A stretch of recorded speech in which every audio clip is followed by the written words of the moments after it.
Here's a fact people do not realise. The average human spends about 47% of their waking life mentally elsewhere. Almost half your existence gone, lost in thoughts, scrolling, daydreaming, or even daydreaming about being somebody else, instead of being here in the present. You light a candle, pour a bath, or make some hot chocolate, but after all that, you still feel empty when it's all over. You say you're healing, but really you're just soothing the symptom, not treating the wound. Your nervous system is still in panic mode. You don't feel safe, you feel distracted. Your bubble baths aren't the problem, they're not broken. It's not that they're not working, they still make you feel nice, but they're not going to rewire trauma. And that's your problem. You cannot drip some lavender oil onto a nervous system that's been in survival mode since childhood and expect peace. Real self-care isn't pretty, it's confrontation. It's sitting there with the ache, with all the things you've avoided. Because healing is not found in comfort, it's found in capacity. You do not need any more candles, you need courage. Your self-care is not going to work because you've turned it into sedation. Here's what nobody tells you. Your brain does not want happiness, it doesn't crave happiness. It craves and wants familiarity. It's exactly why you keep repeating the same cycles, even when they hurt. Safety feels like what you've known, not what's good for you. When you're constantly angry or stressed, the body begins to get stuck in what's called chronic sympathetic activation. Your nervous system will still think it's in danger even when you're just at home, warm, safe. So the moment you finally slow down, your brain panics. It goes all out. It floods you with intrusive thoughts, guilt for resting, because it's stillness that feels unsafe. And what do? You distract yourself again. Scrolling, Netflix, cheap snacks, another self-care day. So you can call it peace, but what it really is emotional numbing. That's exactly why surface level self-care will not work for you. You're literally trying to treat a nervous system issue with aesthetics. Along the way, healing became hiding for you. You think you're just recharging, having a little rest, but really you're retreating from your own potential, pulling away from yourself. Humans were built to handle challenge, so when you overprotect it or don't push it, it stops adapting, it stops working for you, and that's why you feel numb. So let's get sciencey for a sec, okay? Your body is an electrical system built to keep you alive, not fulfilled. It doesn't care about you being fulfilled, it doesn't care about your dreams or your goals or anything, it's just to keep you alive. So when stress becomes your normal, your constant, your amygdala stays overactive. And it cannot tell the difference between a real trigger or even just a text message. So then cortisol floods your bloodstream, tightening your chest, shortening your breath. You'll feel lazy, but your body's just in survival mode. You're letting your body completely run you. You're not taking control, basically. You're just letting things run right past you. That's why the bubble bath self-care always fails, because you can't relax a nervous system that still thinks it's in danger. Self-care is not a face mask, it's facing yourself. It could be just sitting in silence long enough to hear the thoughts you've been running away from. It's saying and realising, I am not okay, but then willing to do something about it.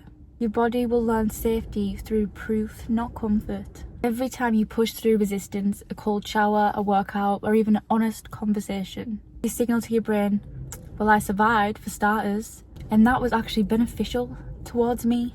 That was good for me. And that's how you take back control of any anxiety and make it your power. Spiritually, energy works the exact same. Energy stagnates when it's not moved. You cannot manifest peace by avoiding friction. Peace is literally a byproduct of resilience. Your self-care isn't broken, it's just incomplete. Okay, so you might meditate, but then so you'll scroll for 3 hours. What is that?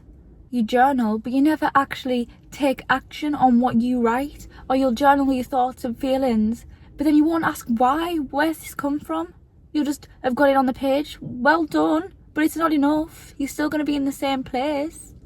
You just got it out of your mind for a few minutes.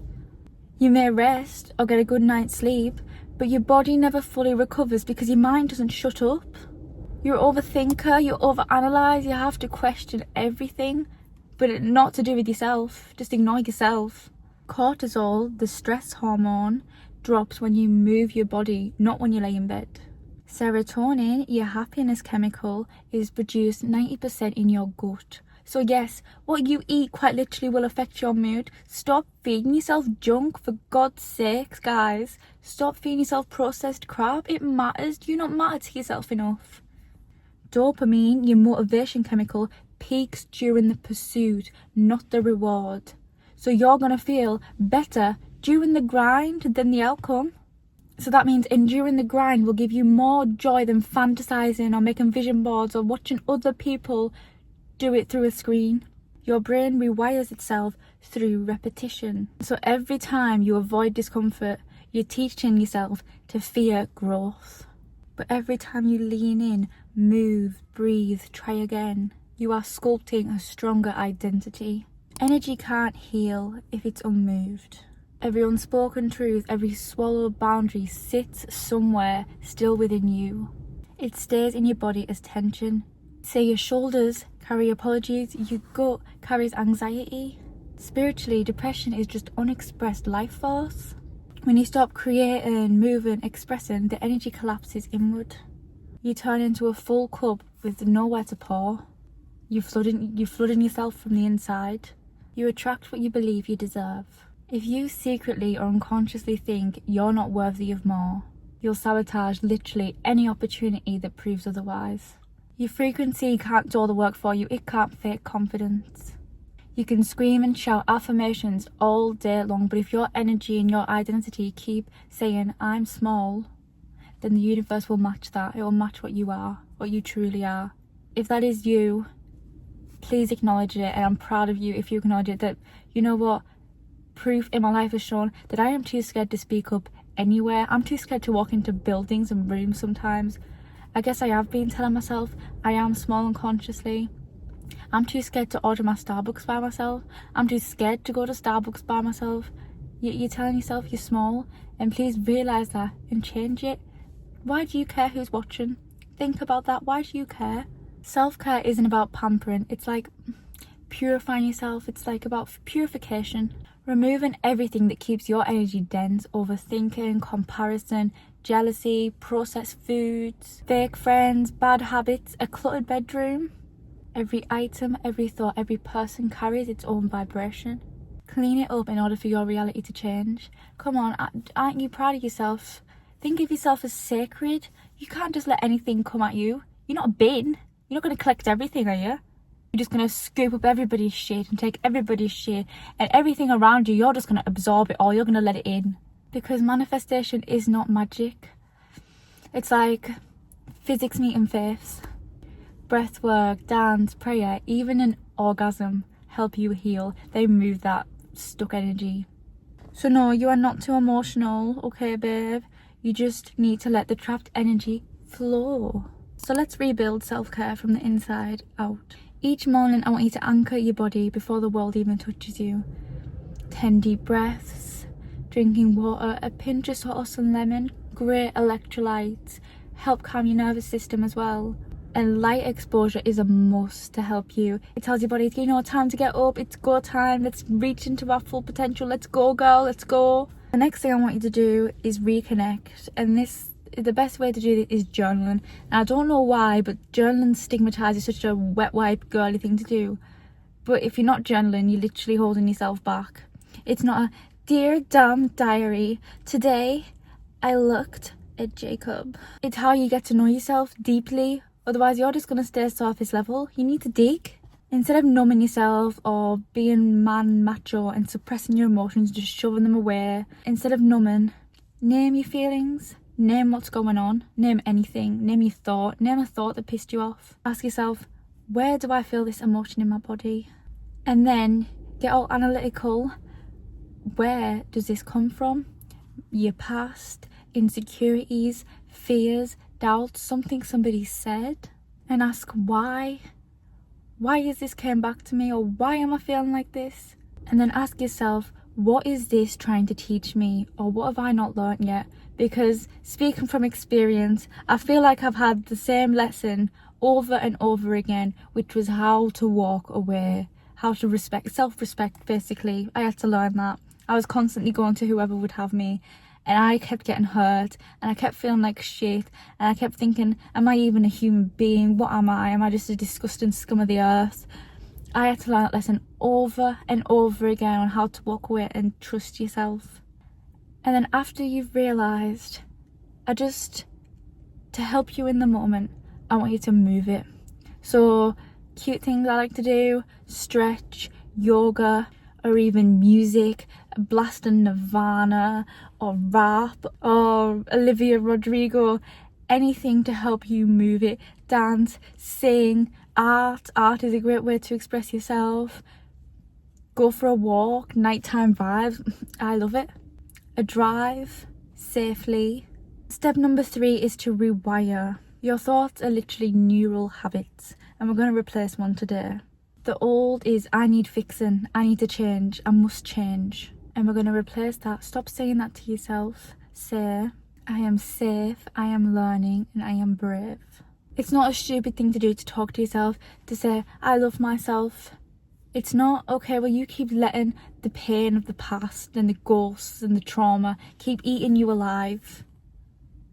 You constantly keep feeling like you're running. You need to be able to let go of oh, that's cringe, ooh, I'm not doing that, oh, this is stupid. You need to let go of that in order to grow. Number 4 is reignite. Dopamine thrives on progress. I'd like you to set one micro goal daily to show that you keep moving, to prove to yourself that you can make progress. Get out of bed, make your bed, hit a workout, learn something new, express gratitude. You need to start learning to reward completion, not perfectionism. So healing isn't pretty. It's choosing to cry and sob on the kitchen floor, but not choosing to close your heart. It's choosing to walk away from things that don't grow you anymore, things that kind of hold you back, even when it's familiar. It's forgiving yourself for not knowing better, whether you did or you didn't. True self-care comes from self-respect. The ability to maybe disappoint others, but in order to stay loyal to yourself. You are not behind, you are just in becoming. I want you to stop performing peace and start building it for yourself. You deserve it, honestly. So, moral of the story, you do not need more products. You need presence. You do not need more discipline. You need nervous system safety. And blah blah blah, that sounds like a big thing. Nervous system safety. But you need to calm yourself down, basically. You do not need more motivation. You need meaning and purpose. Listen, honey, you cannot self-care yourself out of a trauma response. That takes deeper inner work. Because peace isn't the absence of chaos and everything being perfect and woo, fairyland. It's the confidence to stay calm inside of it. Inside the worst times, you know you've got yourself. You know it's going to be okay. You've got the trust in yourself. So today, I'd like you to journal this. 1. What am I avoiding by staying busy? 2. What would my healed higher self do today? How would she cope with the current feelings I have? And 3. Where in my life do I need to choose discomfort in order to create peace? This is your sign to stop coping and start creating. The version of you who feels calm, confident, magnetic. She's waiting for you to stop escaping your body and come home to it.